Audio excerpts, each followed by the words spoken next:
Well, boys, welcome to Fortnightly Frontier 3.08 with Meyer Test, Darginator, and yours truly, Sergeant Gamble, '07. Something like that. Something like that, yeah. Yay! Yeah. We always try to put our guests on the spot in the very few first minutes, so, because it can only get less awkward from there. At least we try. Oh, we're pretty used to having stuff being awkward. So, it's all good. We're used to it. It's tests, Yeah. Anyway, everybody, this is Sergeant Gamble. Hello. And to start off with, why don't you tell us something more about yourselves? Who the fuck are you? Who the fuck am I? Well, fellas, my name is Sergeant Gamble. I am a dedicated Star Citizen streamer on Twitch. And, that's me. That's about it. Succinct. That's like about that. it. Yeah. I don't do a lot of other stuff than Twitch. Like usually people go around doing YouTube and stuff, editing videos. But I have a full-time job, I want to say a side, but, Twitch is like a side of my full-time job. So I don't want to spend too much time, doing all kinds of back office kind of things. I just want to get on stream, enjoy myself. Because streaming takes a lot of time as well. Every once in a while, you have to prepare for stuff. You have to do, fix stuff. It takes time. Like you usually spend a lot of time on off stream as you do on stream. So so that's why Twitch is like my main thing. It's Sergeant Gamble on Twitch, not on YouTube, not on YouTube Gaming, not everywhere. It's like Twitch exclusive. So, yeah. Oh, they should be happy to have you. So, Sergeant Gamble on Twitch, you did mention about your alter ego, your secret life. Should I say your secret life? I mean, this is kind of more like your secret life. You don't really tell people at work, hey, by the way, you can catch me on twitch.tv. So what do you do for a living?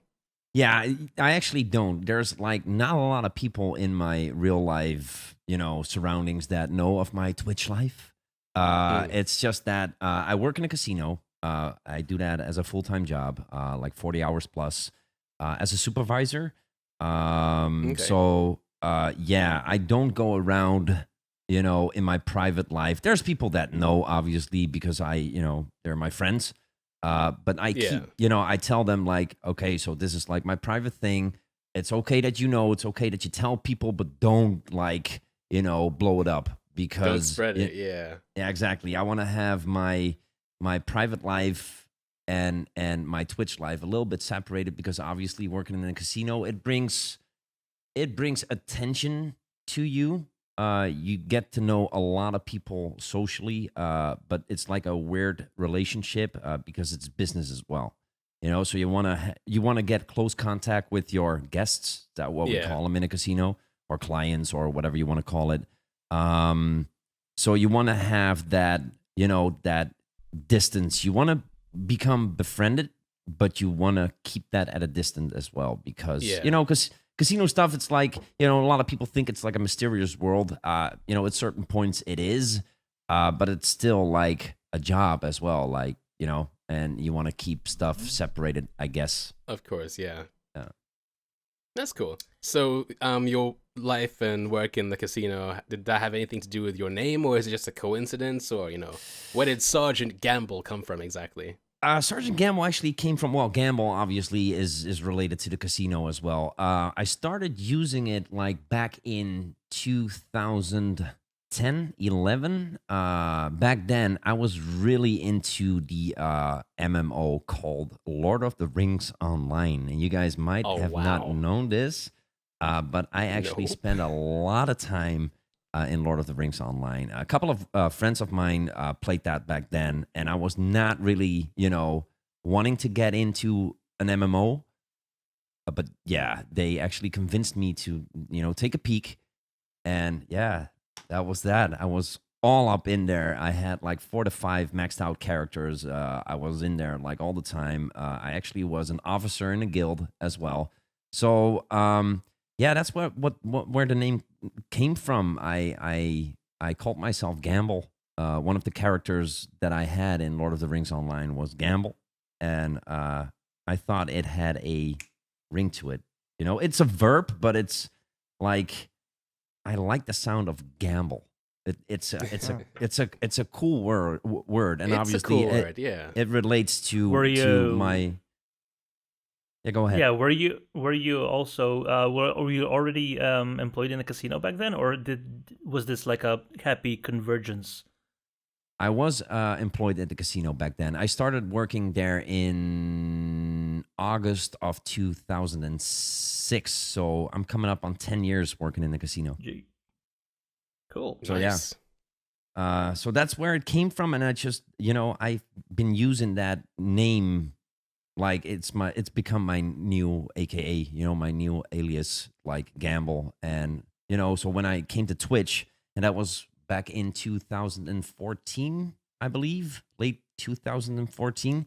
As a viewer, obviously, username was Gamble, but Twitch being a big site, Gamble was not a name that was available. Yeah. So I started to Mhm. think about it, and back then, I started to watch streams as a viewer without a username. You can actually do that. You can actually, go to Twitch, not log Yeah. in, but just be Mm. there as a viewer. Pro logger, And yeah. yeah, and since I was a bagger, a, a backer for Star Citizen from 2013, I gotten to know a couple of streamers. So yeah, that's when I thought like, hey man, like Star Citizen, I'm gonna be in here a lot, Sergeant.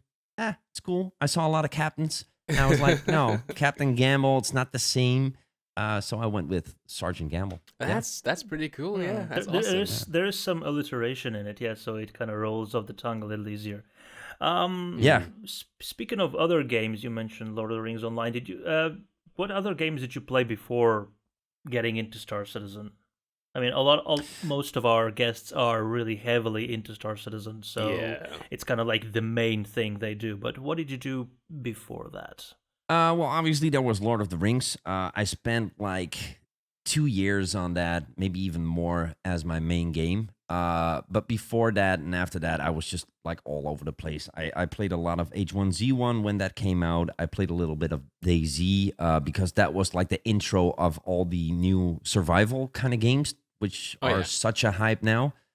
So yeah, that was new. I liked that, so I got into it. But after a while, it started to bore me. It's like they're, essentially they're good games. Like H1Z1 is a really good game, Yeah. um, but it remains in alpha still, like in an early access build. And then Battle Royale came in there, and obviously everybody liked that. But you can only play like so many battle royales, and I think like with the whole survival kind of games right now, Yeah. like it's strictly like 90% is based on battle royales, and it's cool. But after like 3 or 4 battle royales, I just have to split and do something else. Oh yeah. Mhm. I actually play a lot. I played a lot on the Wii as well, with my girlfriend because Okay, she's like cool. she's a Mario hyped kind of girl, Oh yeah. and she was really into Mario Kart. So we spent hours and hours and hours like pulling all nighters, just the two of us playing Mario Kart against each other and stuff. Yeah. And That's an awesome way to bond though, to be fair. Yeah. I Mm. would dude, like it is an awesome way to break a relationship as well. I'm telling you. with Oh, Mario yeah. Kart on the Wii U, yeah, you're gonna have problems. No, it was I actually on the first Wii. It's on oh, the okay. Well, regular Wii. I think Mario Kart in general is one of those. It's like Monopoly or Uno. It's one of those games where friendships are formed and broken very easily. Yeah. Yeah. So Um. yeah, well, but before that, like, I was actually, because this is like the games we've been playing for the last couple of years. Before Yeah. that, I was actually a big fan of point and click adventures and stuff. Okay. I grew up with Telltale games and stuff like things. that. Yeah, like LucasArts, Indiana Jones, Fate of Atlantis, that kind of stuff. Yeah. Grim Fandango, which Oh is yeah, I yeah. still think Day of the is I think Tentacle. the best point and click adventure I've played ever. You know, Hmm. so yeah, those kind of things. That's why I actually, when I do some variety every once in a while, I actually tend to, move to like point and click adventures or like horror games or play stuff like that. I really like it. Yeah. Yeah. So I probably like So that they're reviving and remastering all the old games, like the Monkey Island games, and Oh, Grim Fandango was remastered. Day of the Tentacle just recently came out. Yeah, hmm. yep. those been replaying a lot of those as well. So many good Yeah, memories. they're sitting in my Steam library because it's actually a delight to not have to mess around with emulators and ROMs anymore. Because that was always a pickle, and like Yes. nowadays it's just impossible to get an old game working if there's not like a remastered version of it. Yeah, yeah, Mhm. yeah. Yeah, well, Scum VM did used to work in like Windows XP and stuff like that, but Windows 10 kind of broke it again. So it's good. Well, It's good. Yeah. yeah, and then it depended on what service pack you were using and stuff. You had to like put in so much work to get your system ready to play an old game again. It took out all the fun because Mhm. every once in a while you have like a feeling like, oh my god, like a nostalgic feeling, like I need to play that again. But you have to put in so much work and time before you can actually play it. Like, okay, the hype is gone now. Never mind, never mind. I have to do too many stuff, too many things to get that game to work. And so I'm glad they actually are choosing to, remaster a lot of, old games and, work on the graphics a little bit and, push them out again. It's cool. Yeah. Yeah. So I have to ask, what got you into streaming? I mean, like everybody has their own backstory and stuff like that. Was there any special inspiration for you to stream? I mean, I know like, people, they go onto Twitch, they watch people stream, and then half the time they're like, that's not really for me. I mean, I can watch a stream, but like I'd rather not. I mean, like was there any like streamer in particular who inspired you to stream, or was it all gamble? You're like, I could do this. Well, I think it was a combination of both. Mm, I got on Twitch for Star Citizen. mm, Back then, I didn't even know what Twitch was. I heard it from a real life friend, and I got in there, and I was actually trying to check out some Star Citizen stuff because um, I've been a backer for a long time, but back then nothing was quite playable yet. We had the hangar obviously, but I spent hours and hours just being in the hangar, walking around my Southland hangar and looking at my Aurora, getting yeah. in and out. Putting a gun on the gun mount and start shooting it for like 45 minutes, take it off again. All that business. But then obviously Arena Commander came out, and I was like, "Yo, dude, I need to check out other people." And this guy told me, like, "Yo, you should go on Twitch, man. Maybe there's like live streams of it as well." I was like, "Yo, dude, what is Twitch?" He's like, "Yo, it's like sort of a YouTube, but on a live perspective, like everything that goes on in there is like live." I'm like, "Oh, yo." So I got home from work that night. I remember it. Yeah. And I logged into Twitch without making a username or whatever, and I looked up for Star Citizen streamers, and there was I think the first Star Citizen streamer I saw in there was WTF Osiris, and I Okay. clicked him, and he was like, because Osiris is like a battle orientated guy, so he was all up in Arena Commander, and yeah, I started looking and watching, and obviously there were more people coming up, so then there was Bad News Baron. And finally, there was Mr. Captain Richard, and he brought the stream in like a different way that other streamers like usually do. Yeah. He created like because back then he was still having his full time job as well, and he did a 2 hour show, which is not really a long time for like the average streamer. Like usually you see streamers be online for like 4 to 5 hours. But Yeah. Captain Yeah. Richards was like strictly 2 hours.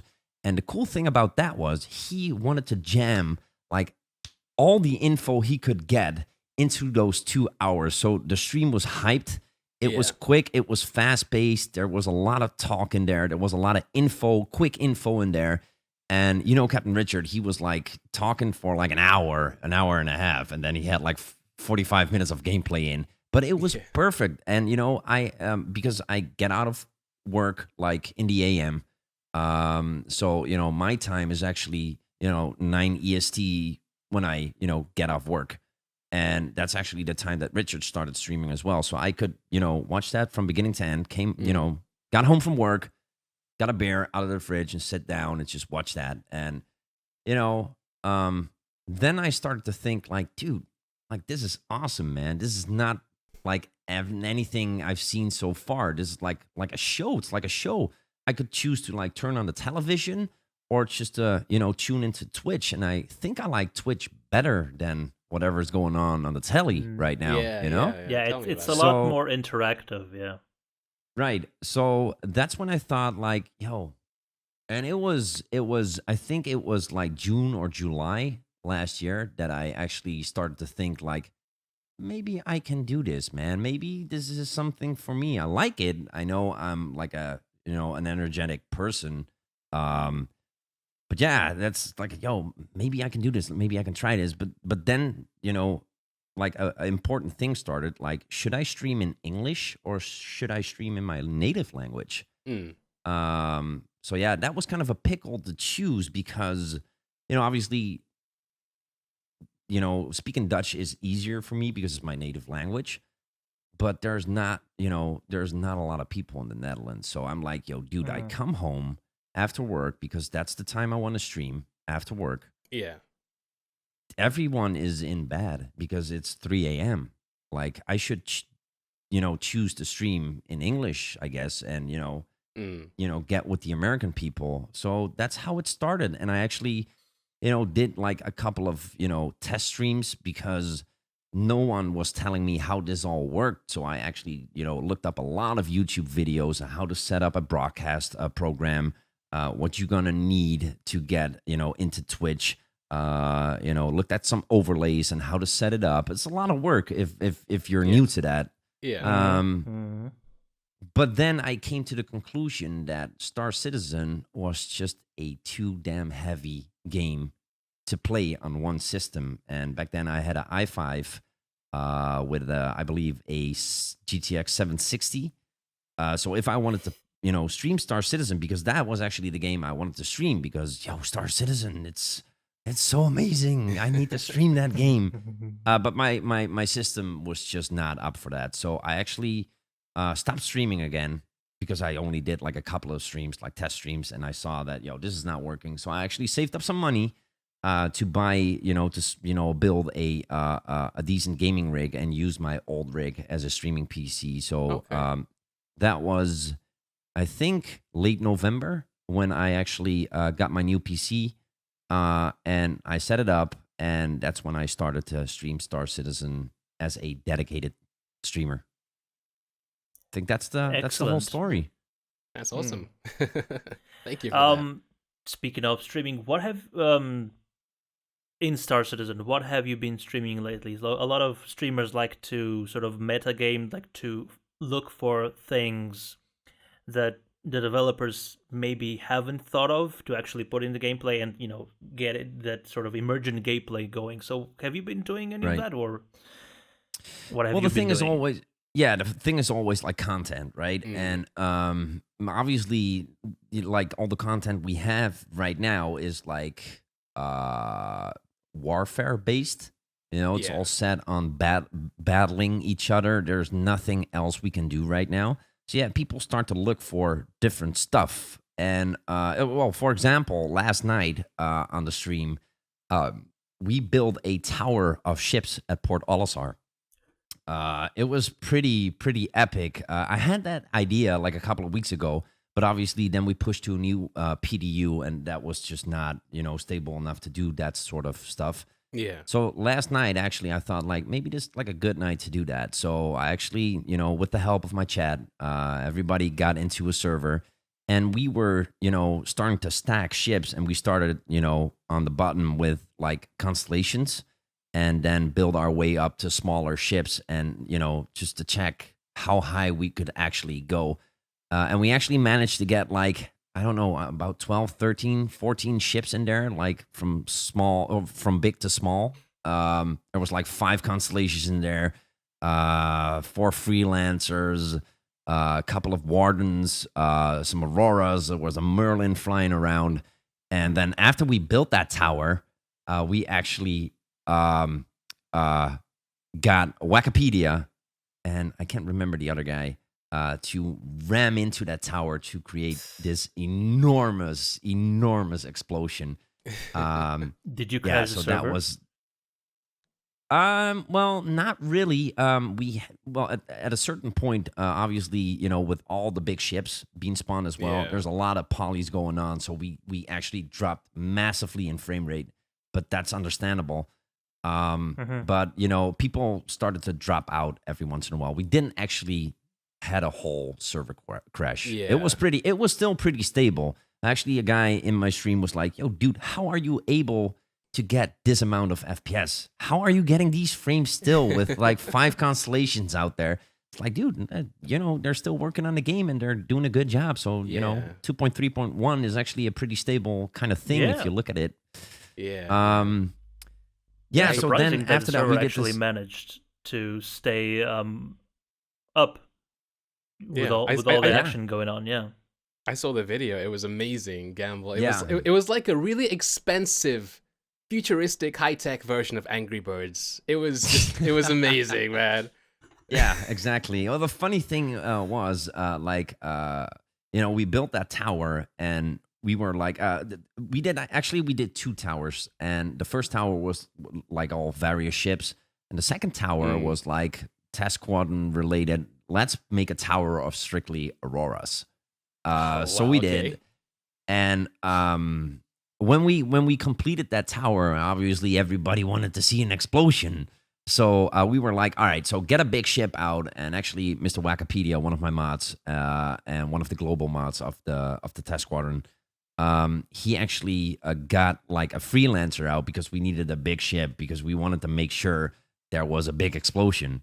And he actually got into cruise speed, rammed into the pile from the top of auroras, and only one aurora exploded, and his own ship went to smithereens as well. So we were like, okay. And then this other guy in another aurora rams into the pile and everything explodes. It's like, yo, auroras, they're tanks. They're They're OP, tanks. yeah. They might nerf it now because that's actually gonna be my fault if they nerf it. I No, wonder but if it's, you could play Jenga with auroras. Yeah, well, definitely. I think you can. I think you can. Yeah. So it was pretty cool. Pretty cool. I enjoyed that, and I think everyone else did as well. So yeah. Oh, that's hilarious. That is pretty cool. Yeah, there was one other thing. I mean, like, so yesterday was that really awesome thing, and I know that's gonna spark some interesting gameplay from everyone. I mean, I'm sure if Baron sees that odd shot, he's gonna be like, you know what? We can do bowling, or something like that, like 10 Aurora pin bowling or something. But Yeah, I think Richard did that as well. I think Okay. he had a couple of guys in mid space setting up like auroras as like bowling pylons. Do you call them that? Pylons? Pins. Well, Pins. Yeah. All right. Like 6 of them, and then he crashed in there with like another ship as a bowling kind of thing. It was pretty funny, man. So yeah, it actually we are very, very set on finding content if we don't Yeah. have any. So yeah. yeah, I mean, like, because it's an alpha game and all the different gameplay aspects are being added, like as a streamer streaming every single day, you do need to kind of work really hard up here trying to think of different ways to make the game interesting and fresh to other people. I mean, I know that, I think the most extreme thing that we've managed to do as a community is make the whole Benny's thing, like a Bad News Baron started the Great Benny's Summit, but then the entire community just ate that up and ran with it. And I know that for a while in your stream, you try to do something similar, but with a less cooperative object. You tried to, was it the demon chair? Yeah, it What was the happened to that? demon chair. So the demon chair was a thing. Back then, the textures were still like really, really buggy. So whenever you touched an object, it might, just blast you into outer space with like, 1,000 miles a second. And, so there was a lot wrong with that. And there was actually a chair in the Kovalax shipping hub at the entrance.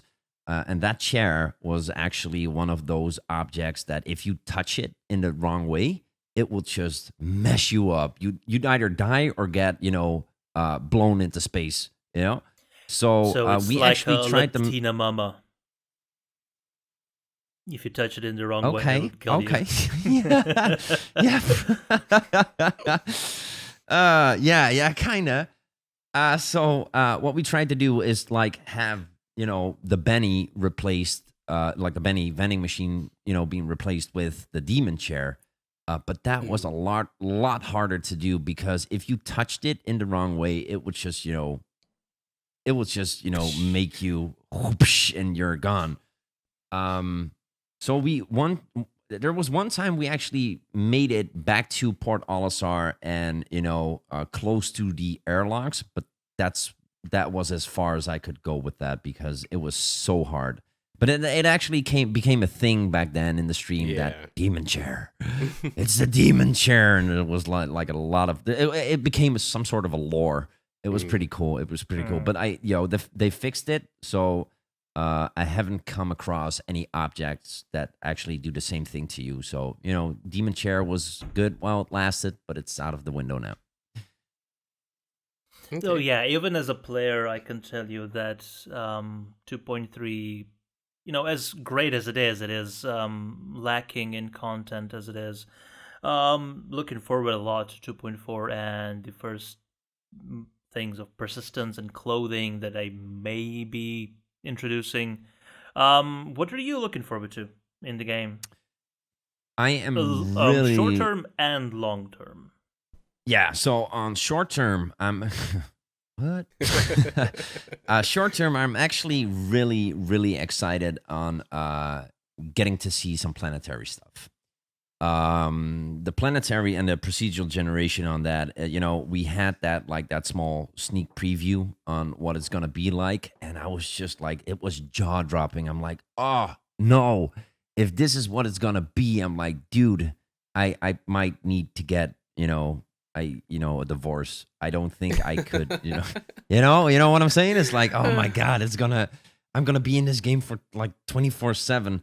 Now I'm really looking forward to planetary stuff, and I'm actually looking forward to see, what they've done to the cities on the planets as well. And that's more like a long term kind of thing. But if they in the CIG office in LA, they have that wall right now on Terra, right?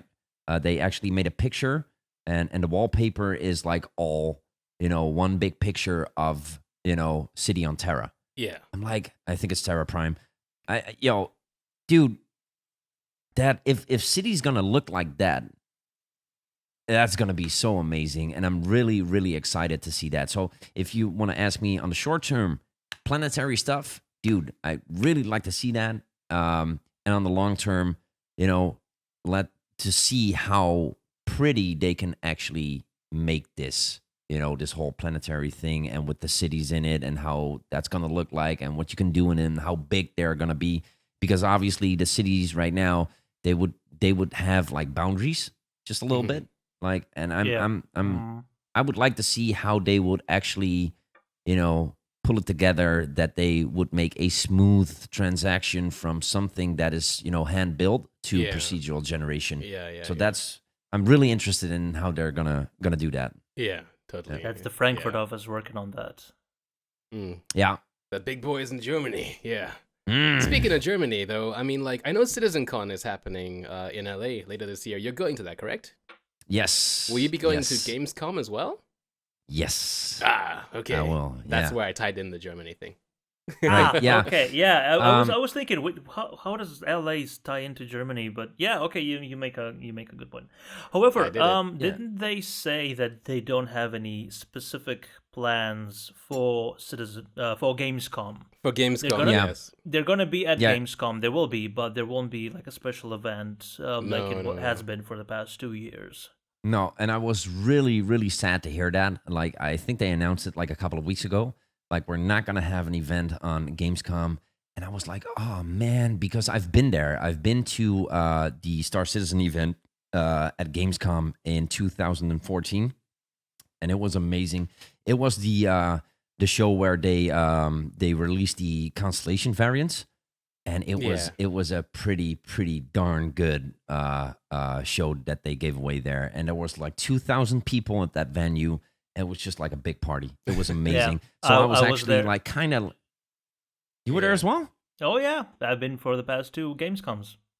Oh, cool, man. Maybe you passed each other, but just didn't know. Maybe you Yeah. were actually in the video that I made, just shooting random people, but I just didn't recognize you because, there's too many people. I was a nobody. I was a Yeah. nobody. No. So were we. No, but You were a nobody, I yeah. was a nobody with a camera.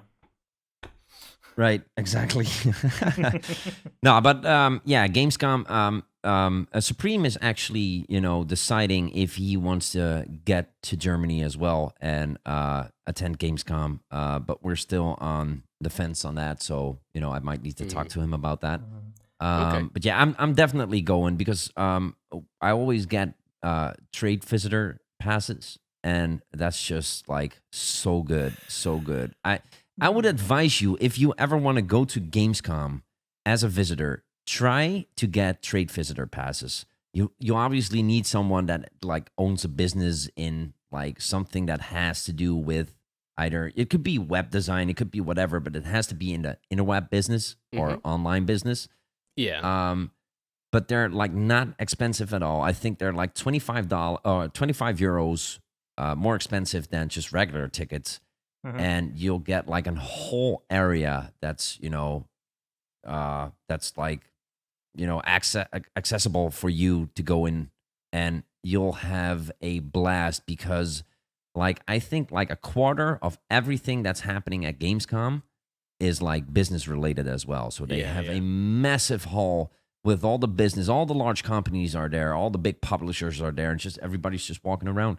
And then like in 2014, I actually Sandy Gardner just passed me. I was like, wait, that's Sandy. But I was too chicken to walk up to her and say hello.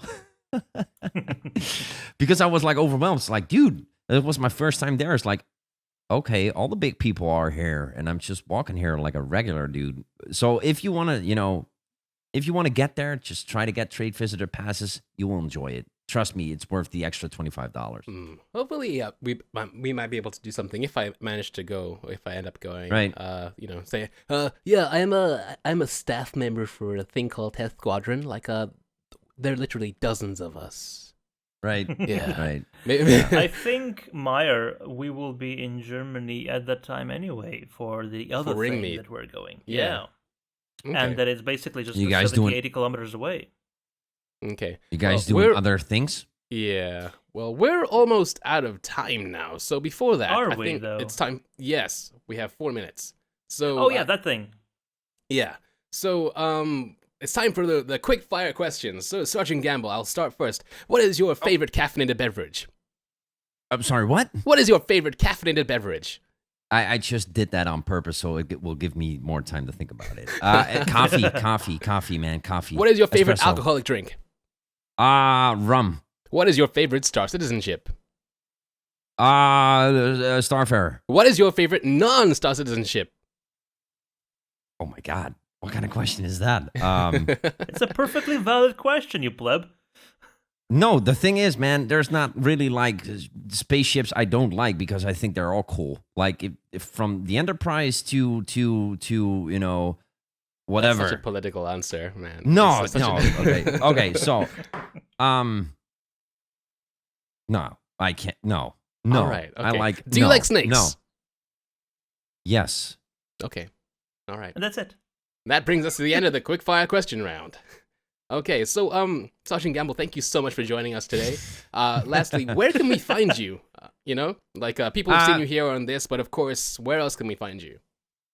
Yes, you can find me on www.twitch.tv/sergeant_gamble. SGT, that is.